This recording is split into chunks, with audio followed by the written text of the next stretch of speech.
Concentre-toi uniquement sur ton souffle.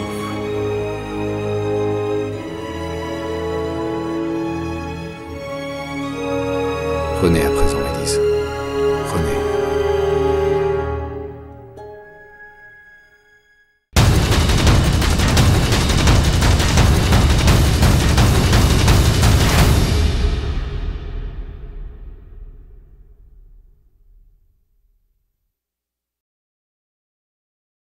J'en suis venu à adapter ce spectacle parce que je pense qu'avec les auteurs du Souffle du Vent, nous avons des univers communs.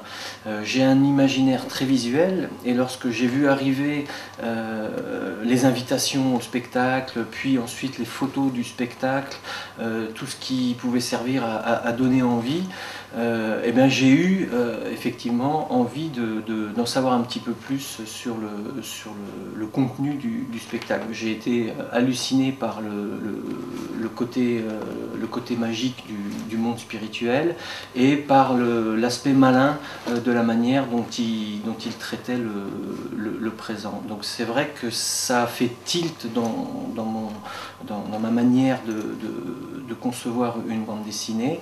J'ai été vraiment séduit par la manière dont il présentait les choses, par l'univers lui-même.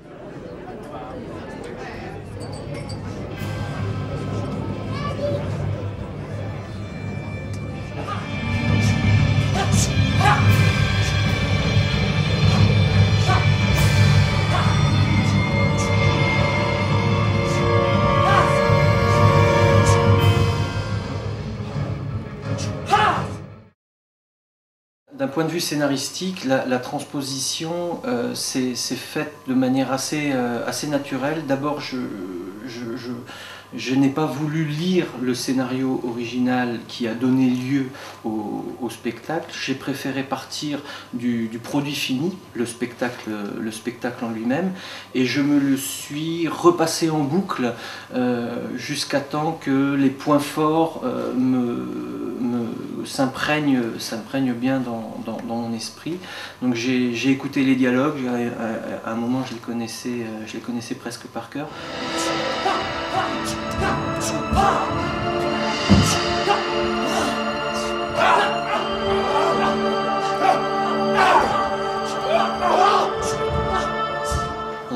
J'ai dû aussi rajouter des personnages, enlever des séquences spectaculaires qui étaient dans le spectacle car elles n'avaient pas vraiment de sens dans la bande dessinée. J'ai aussi focalisé beaucoup sur les dialogues, j'ai inventé des liens entre les séquences en recréant des dialogues. J'ai évidemment repris des dialogues existants.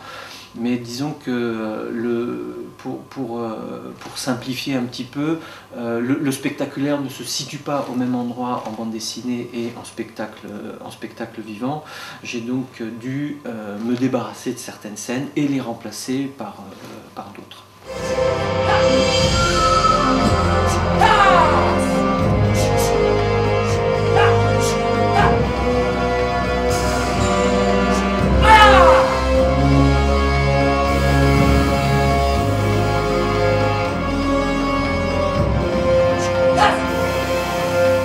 Un scénario ne doit pas être quelque chose de rigide, au contraire, ça doit être quelque chose de discutable. D'ailleurs, on en a beaucoup discuté avec Stéphane et Martin, qui sont les auteurs du spectacle. Moi, je leur ai proposé mon scénario.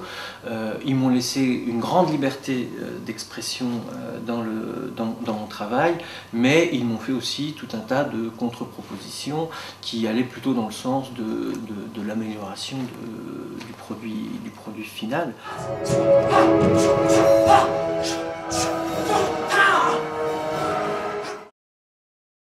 Le fait de pratiquer les arts martiaux, ça m'a aidé pour tout ce qui est mouvement et puis d'avoir une justesse dans les combats, que ça soit crédible, côté crédible. Ce qui manque un peu dans la BD aujourd'hui, c'est que, bon ça c'est pas la faute des dessinateurs non plus, on ne peut pas leur demander de pratiquer les arts martiaux quand ils font des chorégraphies de combat, mais je veux dire, sur ce projet-là, c'est important d'avoir des connaissances, bien connaître les mouvements pour que, justement, quand les lecteurs qui pratiquent les arts martiaux je dirais, cet aspect justement intéressant quoi, de la BD.